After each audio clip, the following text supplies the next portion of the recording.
the break of dawn. After. Hey guys, welcome back to the Bucket Think Tank.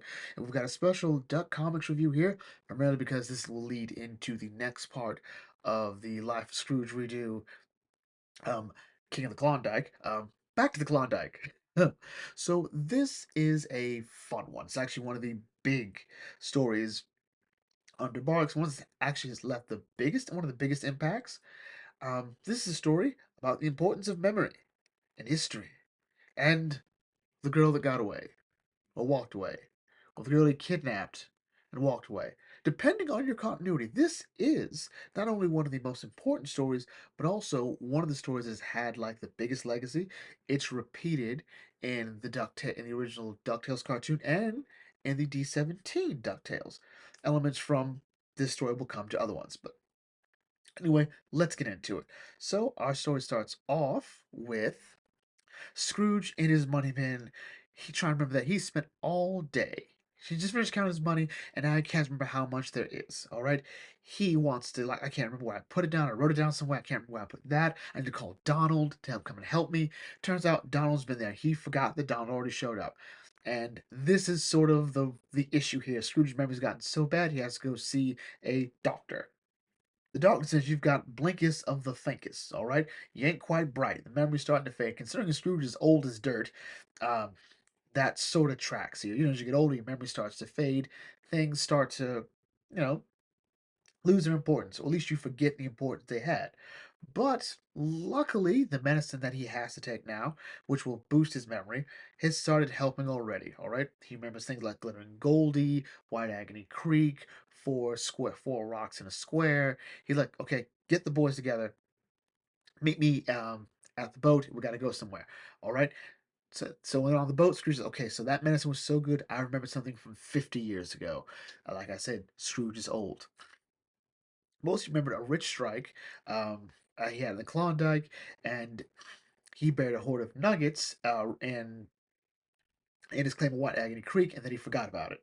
Or he was more proc. He remembered nuggets, and much more. He remembers a girl, like a girl, a, a girl, glittering Goldie, the star of the north. And like golly, I'm like she was spangled and flashy, and her heart was as hard as the ice on the tundra.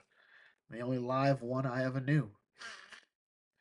And like Scrooge, we never knew you had a girl.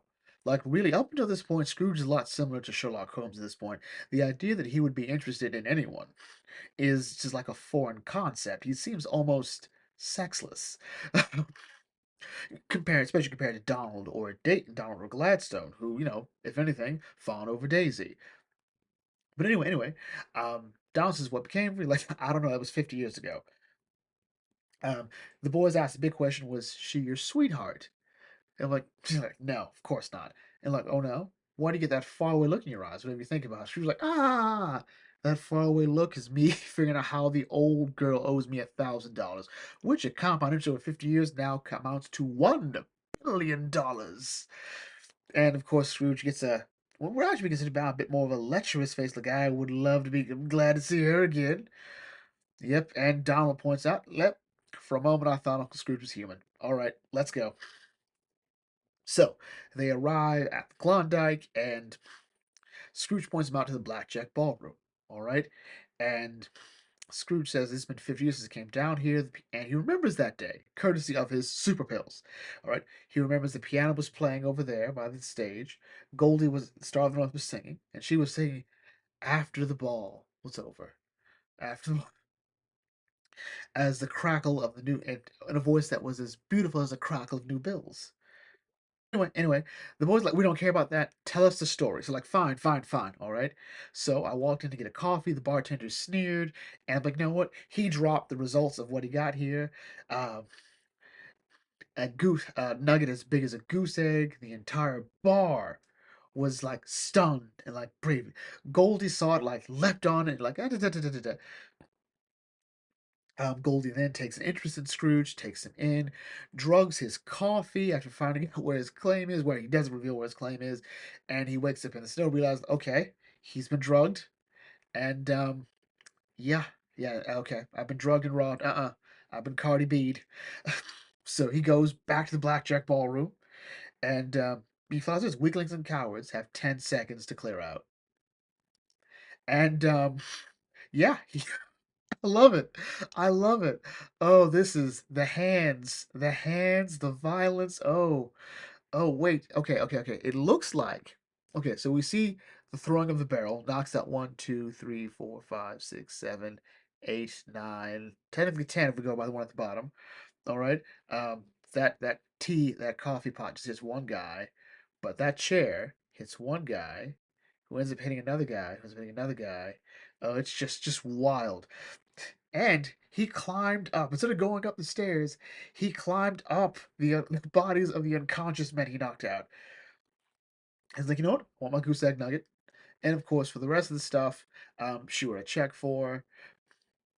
He's like, you know what? No, no, no, no, no. So he dragged her to his claim and made her work for an entire month. Um, if she didn't keep digging, she wouldn't get supper that night. And you're like, I'm starving. You're like, my dress is in rags. Like, you know what? You can buy a dress when you get back into town. It's effectively to teach her how hard prospectors work for their money.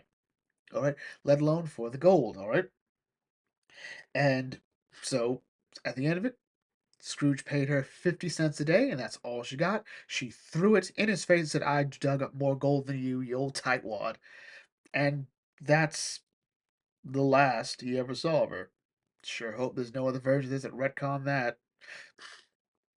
So anyway, they go through, they reach White Agony Creek where Scrooge's claim is, and as they go through there, there's a shot. All right, who's ever down there has a gun. All right.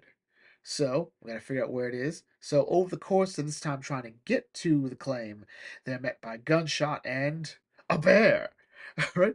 We're sort of skipping through this because ultimately this is all just really fun shenanigans. How Scrooge navigates his way through a bear, through a random shooter. These are all really interesting parts of the story.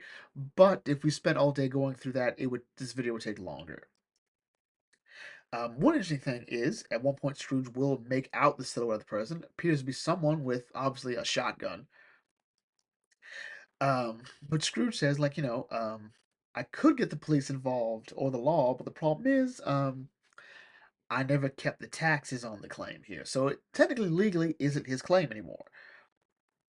But he's also going with the fact that it's not her claim anymore, or this person's claim. So it's muddy waters, technically. So if legally Scrooge has no prior actual legal claim to it, then are we saying that this person doesn't have it's a weird thing. It's a weird thing that ultimately doesn't really matter. All Scrooge is saying, look, I can't get anyone else involved in this, uh, because ultimately the goal that I hit here is mine. All right. So okay. So using some classic Winnie the Pooh tactics here. Get some honey, a jar, and a cage. We got him. All right. And also got Scrooge for a bit too. So now we gotta get the shooter that makes some noise, and that gets some bees. Like it's a whole little fun little shenanigans here. All right. The boys sneak back in, sneak to the lady's house. She leaves and holds her hostage with a broom. And like, all right, so who are you? And she says, I'm Glittering Goldie. I'm like, well, we all kind of saw that one coming.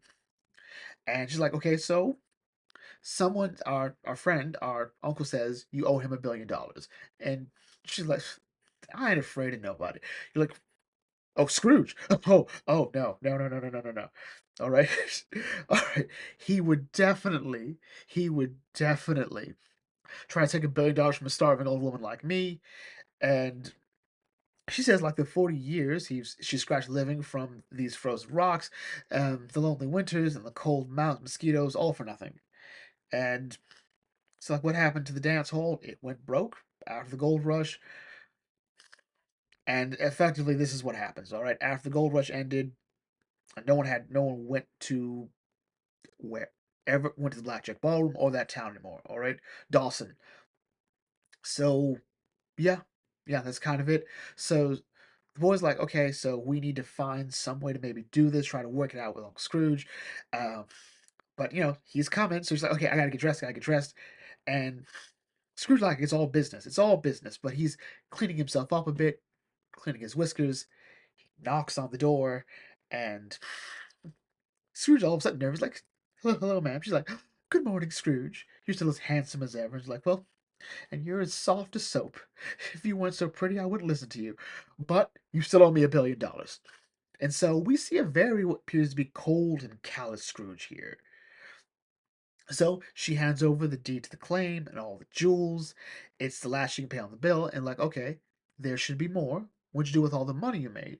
And she says she used it to take care of the poor children who were left orphans by mining disasters. I'm like, okay. And so she's like, I'll go free my bear blackjack and be on my way. And Scrooge's like, well, where are you going? To the poorhouse. And for a moment, there's just quiet as Goldie walks off out of Scrooge's life again. Uh, and she's going without even looking back. She's like, okay, okay, hold on. Let's have a contest here, all right? All right. So let's have a contest, okay? So whoever digs the most gold within 10 minutes gets the claim and all the gold you find. All right. And so Scrooge just get her digging at that knoll over there, and the boy's like, "You old viper, you know there's no gold over there." I'm like, that's not what I said. All right, it doesn't matter. Get her over there. And so it happens, and Goldie finds it. She finds it, and like, no, no, no, that can't be true. That can't be true. How'd you find it? He's like, that's where I hid the gold, the 4 stones. Oh my God, how did I forget this? I didn't take my medicine. That's why I forgot. And Donald just gives a look like, okay, you think so? All right. So Scrooge goes off and he's pouting and throwing a tantrum like, how did I forget? It's not fair. All right, I deserve to win. Will no one think of the quadzillionaires? The boys are like, I can't believe he's acting like he lost anything. You know, stingy old miser. And Donald says, did you count how many capsules he had? Like, yeah, he had 6 last night. Yeah, and he has 5 now. He took his medicine. He knew the gold was up there. He made it so she would win. And the boy's like, oh, good old Uncle Scrooge. All right. And I think that's a really great moment, a really great ending. This Scrooge still trying to present the idea that he doesn't have a heart. And in reality, he has the biggest heart of all of them. I also love the bit with Donald here. But either way, this is how the comic ends. It is hard not to like. Uh, Back to the Klondike. It has a lot of everything I do like in an Uncle Scrooge comic. It's about Scrooge first of all. Donald has a great bit of character. Actually, I think Donald sort of steals the show here a bit in his own way because Donald spends a lot of time sort of seeing through his uncle. He's like, no, no, he's trying too hard here. Something's wrong here. He knows his uncle better than I think most people give him credit for. What it depends on the story. Sometimes he does sort of think of him as he's just an old tightwad. The boys, I think what I like about this is this clearly is showing this is possibly early days for Scrooge and the boys to actually get to know each other. But at the same time, this does sort of fit that they would think this way. Um, Scrooge and Goldie's dynamic is, I think, interesting because for this whole story, Scrooge is sort of presenting himself as this sort of cold, calculated person, very Ebenezer Scrooge, who he's based off of, loosely based off of the further down you go. But you sort of get the feeling that, like Ebenezer Scrooge, there was a time when there was something he cared more about than money and profit. And this sort of speaks to that. Even he himself is sort of waging a war within himself, like, what does he really want? All right. He remembered Goldie. As a matter of fact, I would hazard a guess. Let's see if I'm right. Let's see if I'm right. We'll go in. The first thing he says is Goldie. All right. Skagway, Dawson, Glittering Goldie. It always comes back to Glittering Goldie. The story itself, granted, is, Glittering Goldie focused, like she's a big part of this actual story, but he mentions the Yukon and everything, but then he starts talking about Goldie. It's the two things sort of like, intertwined together. And I do like that. I do like that as on every level I can conceive here. But in terms of like bigger lore here, oh, this is great. This is great. So this has always been a popular thing here. Um, in terms of DuckTales 87, of course, did Back to the Klondike, which made this about Valentine's Day to point out that Scrooge doesn't care about Valentine's Day, but then, turns out he did. Turns out he met a girl named Glitter and Goldie, and they fell in love at White Agony Creek. It was about her cheating at cards and a fight involving this tall duck man. It was like Dirty Dan. It's Dan Dastardly. It's a stupid name, and he got old too. In that story, Scrooge and Goldie were actually going to get married, and they were going to take the gold they got together. Dan was one to like, hey, Goldie ran off with the gold, and then he told Goldie, hey, Scrooge ran off with the gold, and they never saw each other again. But this ultimately did become like the big relationship in Scrooge's life in the '87 version. Take or leave it how you feel about it, really. For the most part, I think it's kind of cute. Some people like the fact that, instead of like, kidnapping her, it's effectively blackmail. But there's something sweet and tender to it. Again, going with the idea that Scrooge and Goldie are the perfect people for each other. 87. I have a love-hate relationship with 87. We all know I do. Um, they sort of make this relationship sort of a relationship of equals in some ways, which isn't bad, so to speak. I want to be clear on that one. But it doesn't have the same sort of weight to it. I think the story of Scrooge and Goldie in the '87 version is just sort of poorly told and a sort of poor man's attempt at Selena Kyle and Bruce Wayne. The idea isn't so much that Scrooge and Goldie are too similar. It's more the fact that they're just sort of too ingrained in their own lives and their own ways to sort of consider slowing down. Actually, for the '87 and even the Rosa version, it's the idea that Scrooge is too busy running this company and going on all these adventures when Goldie's perfectly happy to be in the Klondike and just being there. And Scrooge himself has mentioned numerous times, or at least to himself, that he will go back there at some point. He will go back to be with Goldie, but right now, this is where he needs to be, out here adventuring and running his company. D17 sort of says like, hey, Goldie's an adventurer too. I'm like, she was never an adventurer. Um, and they sort of have this quasi relationship where, in the early days, despite the fact they meet up multiple times, um, Goldie's a bit too much like Scrooge, but at the same time, Goldie has this whole, you're Scrooge McDuck, you should understand why I left. But he doesn't. And even Scrooge is like, you love gold more than you love me. And she said, but you're Scrooge McDuck. I'm like, what does that mean in the context? It leads to a whole other thing. So the reason we're not going into Rose here is because this is the prelude to the life of Scrooge, Redux King of the Klondike, which will go into the other Scrooge and Goldie moments, so we're just gonna stop here. Also, we did do a video about Scrooge and Goldie a while back. We'll leave that somewhere. You cannot see me point because of how big this is, but it's somewhere up here, I promise. It's like left, right, top right, middle. We might even put it in the description. But anyway, that is sort of it. I honestly, in terms of which is better, I would say neither version has really surpassed the original. Um, I think it depends. The sort of this was all a mistake, I think, is sort of the problem. But the idea that they had an argument because they're both two stubborn people, I think works a bit better. Even especially if you go with the idea that they do regret it, they do still love each other. There was no one better for them than each other. Here, 87 sort of throws gold in your face a bit more. Well, like two more times. And it shows she is sort of just as crafty as Scrooge is, which I think is fun. Um, Barks doesn't do anything else with Goldie out after Back to the Klondike. Rosa honors that in terms of like the history. Like, hey, that was the only time they met, so I won't do any stories where they actually meet or interact.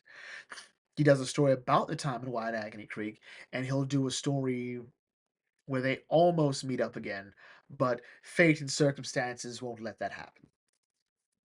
And again, D17, I think, to be fair, it's easy to like this new Goldie, but knowing the history, I don't think it works. This is very much a Goldie for its generation.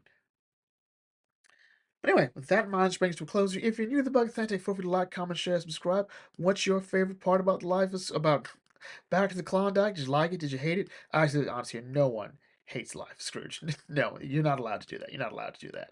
Leave your thoughts in the comment section. I'll catch you all later. This is the Think Tank signing off. Thanks for watching. As always, may your fandom serve you well.